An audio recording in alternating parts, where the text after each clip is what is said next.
Hello, everyone. My name is Carl Blythe, and I want to welcome you to our COERLL webinar. This week, as you should know, is Open Education Week, and we thought that we would try this kind of experimental webinar to celebrate Open Education Week and to get some information out. I say experimental because we're trying out a couple of new things, so fingers crossed we'll see how things go. Bear with us. This is all going to be a happy experiment. So let's get started. Sarah, why don't you, and by the way, as I said, my name is Carl Blythe. I'm the director of COERLL, and there are two other people who are helping me. There is Sarah and Natalie. Okay, so Sarah, why don't you tell us a little bit about the agenda? Thanks for being in this webinar. I'm Sarah Sweeney, the project coordinator at COERLL. So for our agenda today in this webinar, first we'll be doing an introduction to open educational resources and to COERLL, the Center for Open Educational Resources and Language Learning. Then we'll be doing a quick warm-up task, so you'll have to go into your browser and do a little OER search. Then we'll break out into groups and work together and talk to each other in groups and work on an assigned task. Then the groups will report back to us, to the whole group, and learn and share what we learned with everyone. Then we'll have a Q&A at the end, and then we'll conclude with the ways that you can keep up with open educational resources and continue to be an open educator. And so as you can see here, the group work and the reporting back on the group work is the main part of the webinar. That will be half an hour. And now Carl's going to talk to you a little bit about COERLL. Okay, well, this slide shows our logo, and it also is a concrete kind of representation of the fact that OER, Open Educational Resources, is really at the center for everything that we do. We're the center for OER and language learning. And OER, just a real quick definition, is pedagogical materials. Pedagogical materials are teaching materials for learning, and that can cover just about anything you can imagine. So a textbook, a podcast, a syllabus, again, anything for teaching and learning, but it must carry an open license. That's the real quick definition. There are lots of materials on the internet, but they are not necessarily OER because they do not carry an open license. Okay, we'll be getting into that. But so COERLL, of course, there's 16 national foreign language resource centers across the country. We're funded by the U.S. Congress, U.S. Department of Education. And COERLL, what we want to do is create OER and emphasize then the practices of open education. Okay, Sarah?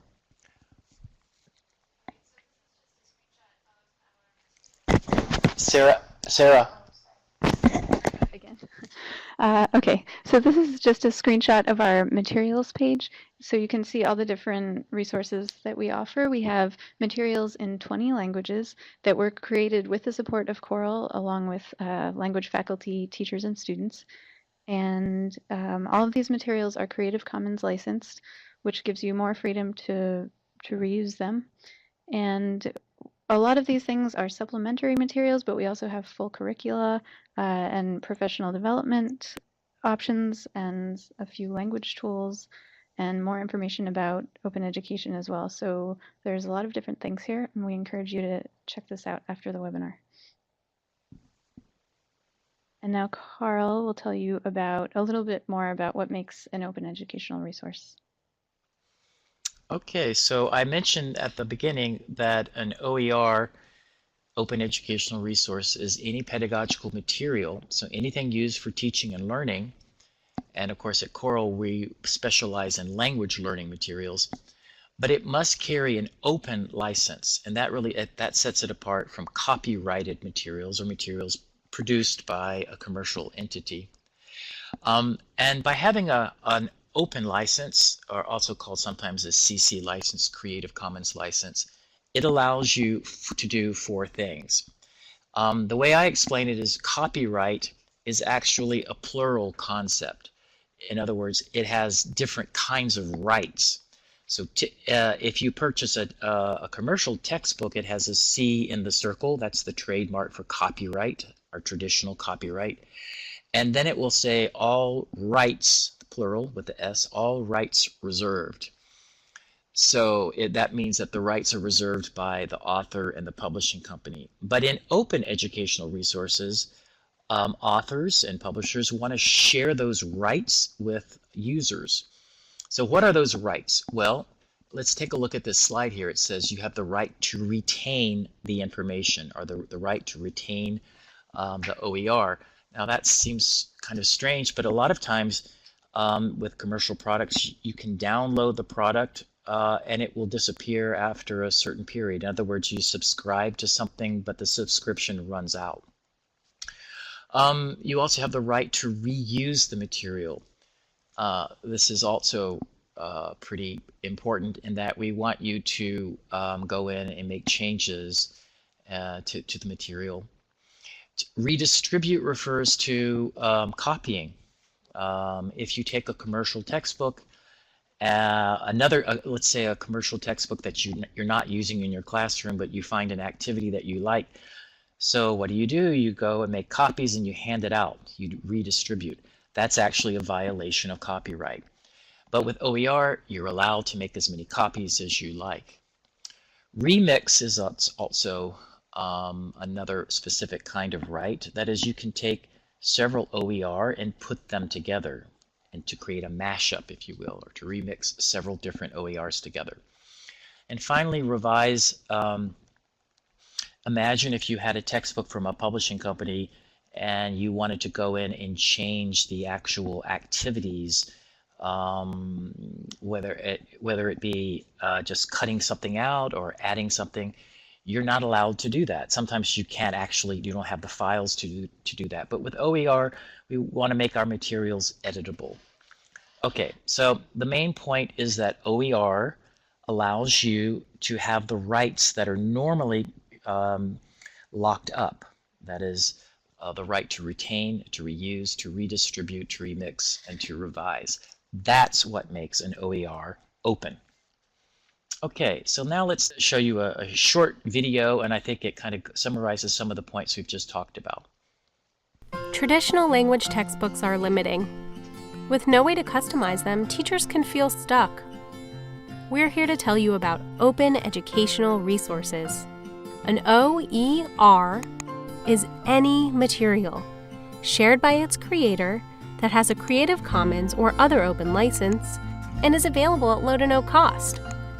While traditional textbooks have a copyright, preventing you from making copies or modifications, OERs allow you to remix, revise, and reuse materials, creatively adapting your resources and sharing them with language teachers and classrooms all over the world. Come, explore this new pedagogical landscape and open up your resources and your classroom.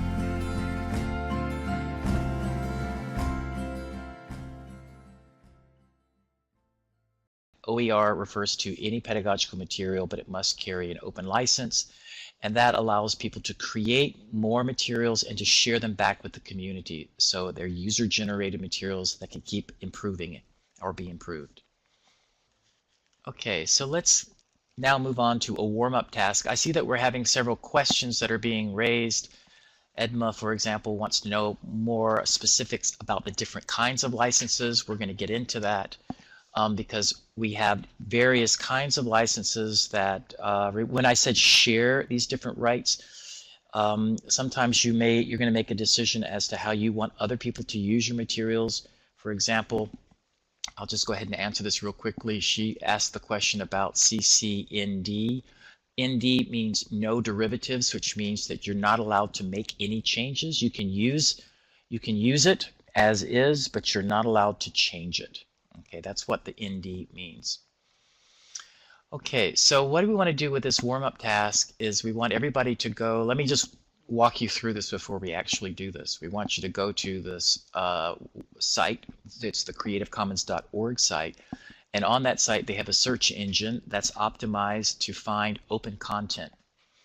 So then we want you to use, once you go to that page, by clicking on that link, it'll take you to the page, and then you can search the various search engines by choosing a particular term. You can do this, of course, in your native language or your target languages, and find a different object. Find a piece of media, and by that I mean an image, audio, a video file, anything that has, remember you're searching the open internet for open content. And then, importantly, what we want you to do is to find the license. Does it have a license, a CC license? If it's found under the Creative Commons, the search field in Creative Commons, it should carry a CC license. In other words, this is going to be a very important thing for you to remember. After this webinar, you can go back to the Creative Commons search engine and just use that to find open content. And then finally, we're going to ask you, move on to a group chat, what kind of media did you find and what licenses does it have? Okay. All right, so let me give you, before we do the actual task, I did this not long ago, and if you could move to the next slide, please. Sarah, can you do to the next slide? Yeah, thanks. All right, so I went on CC license and I typed in graffiti and Spanish graffiti, and I had thousands of pictures of graffiti written in Spanish, and so this is one example. So here it's an image, it's a picture, it's a photograph actually of this graffiti, and it carries, I found on the actual photograph, this license. It says CC, that's Creative Commons. By means the attribution that you have to give credit back to the person who created this. NC means no commercial for non-commercial, so you can't sell this. It's just for educational purposes only. And SA means you have to share it alike. That means if you create something with this image, you must you're gonna put this. You're forced actually to adopt this exact license because it says share alike, which simply means license alike. You have to use the exact license that comes on that. So you have to respect these licenses and pay attention to these licenses. Okay, if you were to create a derivative of this, then you need to point back. The by means thank whoever originated it. Say this comes from Carl Blythe, and then you have to abide by the rest of the license. Non-commercial, sharing alike. I adopt this Creative Commons license. Okay, let me show you another example. We have, if you give me to the next slides, please. If you teach Czech and you want to do a unit on foods, if you type in the word PIVO in Czech, that means beer. Apparently, the Czech Republic they have a higher per capita rate of beer drinking, highest in the world, even more than Germany, or so they say. And so you have thousands of images and videos and so forth of beer and Czech. And this image, of course, is a little bit more of an open license. I found here it says CC by SA. So that means I'm free to copy it. I'm free to change it. I can Photoshop it. I can make a derivative, but I have to share it back to the world if I were to make it public with everybody else. By sharing alike, that means I have to adopt this license. So I would license it with CC by SA. Okay, so those are two examples. Remember, what we want you to do is to go to the search.creativecommons.org. Look for any object in your language, the language that you teach. Check out the license, and then we'll talk about that. Okay, I'm going to give you about 7 minutes here. I think that'll be enough time. So I'll give you a warning in just a couple of minutes to come back. So 7 minutes to go find an object in your language. Okay, let's go. Okay. I think I'm seeing that people are writing in the chat box there, and you're finding different things. Adriana has found something from Wikimedia. Let's see, Edma found an image, Balsero, which she typed in, and also you're noting As I asked you to do, you're noting the different licenses. I believe, let's say, who was it, Katya, or somebody found a license that wasn't a CC license, right? And that's typical. There are a lot of different kinds of licenses. Creative Commons is perhaps the most well-known. It's becoming somewhat of a standard, but you're going to have to do a little bit of digging and looking around and finding where the license is on the page or on the objects that you have. And so, yeah, I think one of the things we wanted just to get you to start thinking about with this task is once you find an open object, you really need to then read the specifications. What do I have the right to do with this object? So again, to read the most common licenses, the CC licenses, it always starts off with CC and then typically is followed by, which means attribution. You must give attribution to the creator. And then it can have little things like NC, which is non-commercial. You can't use it for commercial purposes. If it says ND, that means you can't make a derivative. So no remixing, no copying. And then finally, SA means share it alike. Whatever the license is on the object, if you make a change or a derivative, you have to adopt that same license and share it back to the community. Okay? All right, so I know that's a real quick task. That was just our warm-up task. We're going to now go to a larger or a more involved task, and I'm going to turn things over to Sarah. Okay, thank you, Carl. So now we're getting into the group work part of this webinar. And so I'll explain to you how this is going to go, and then we'll break you into groups. So the first thing that we'll do is divide everyone in the webinar up into groups, into 5 different groups. So there's 16 of you, so these should be smaller groups of two or 3 people. You'll introduce yourself to the people in your group.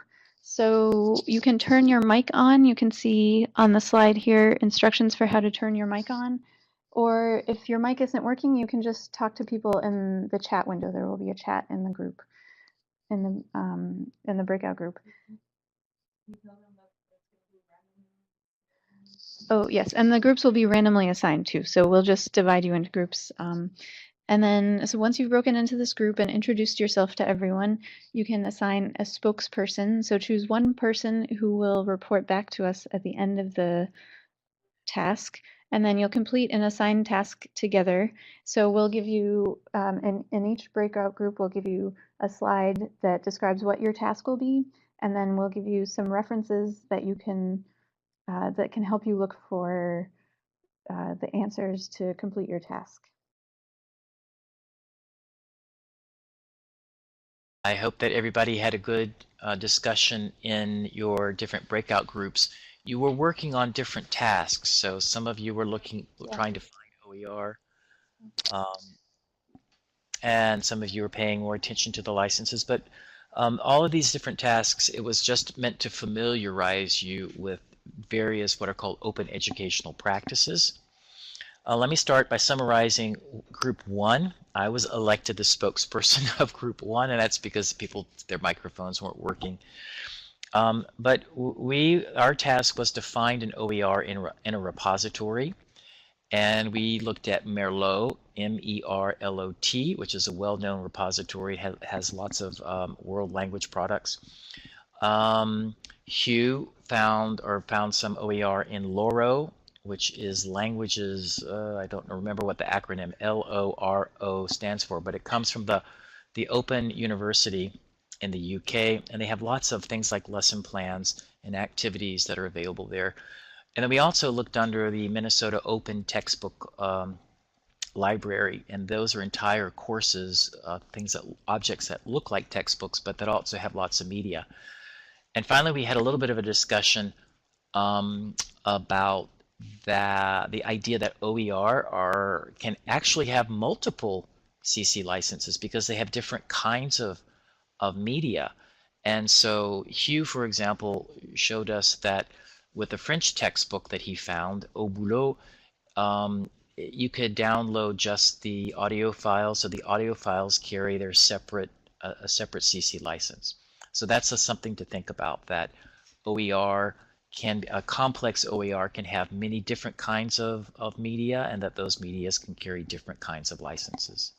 Okay, so that's our summary. Sarah, would you like to summarize your groups?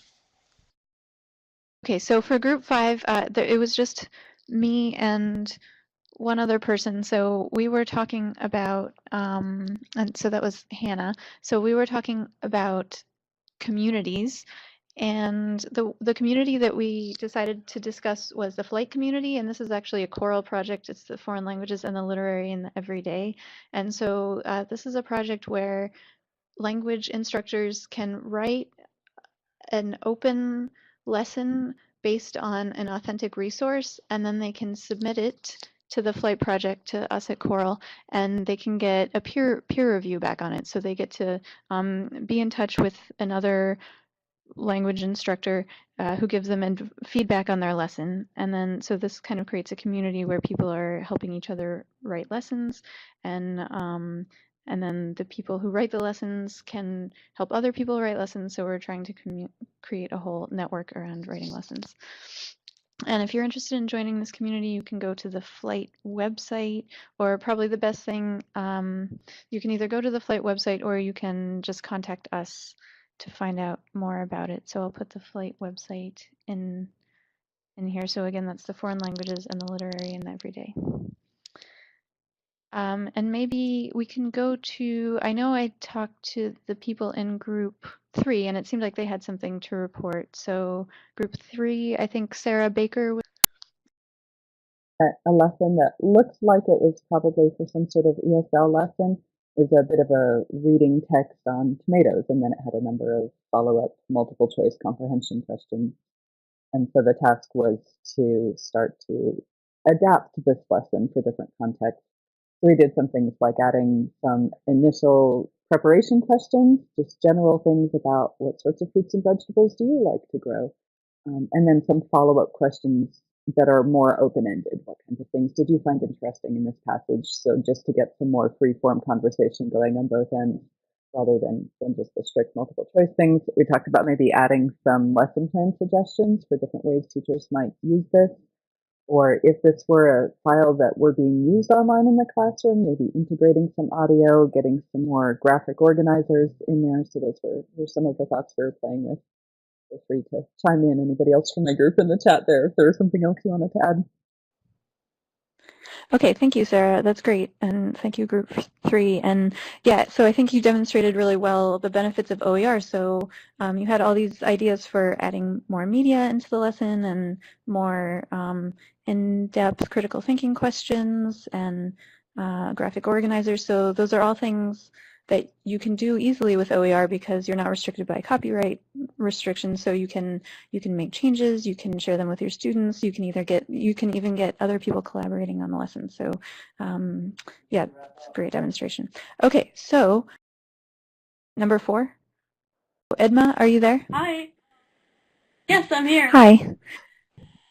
To be what it takes to create an OER, and we reviewed different kinds of OER projects, ranging from just a lesson plan to activities, or to something as big as a website or a module.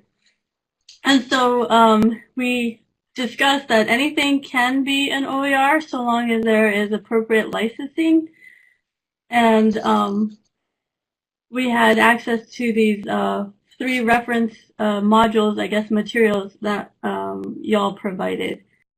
Okay, great. Thank you so much.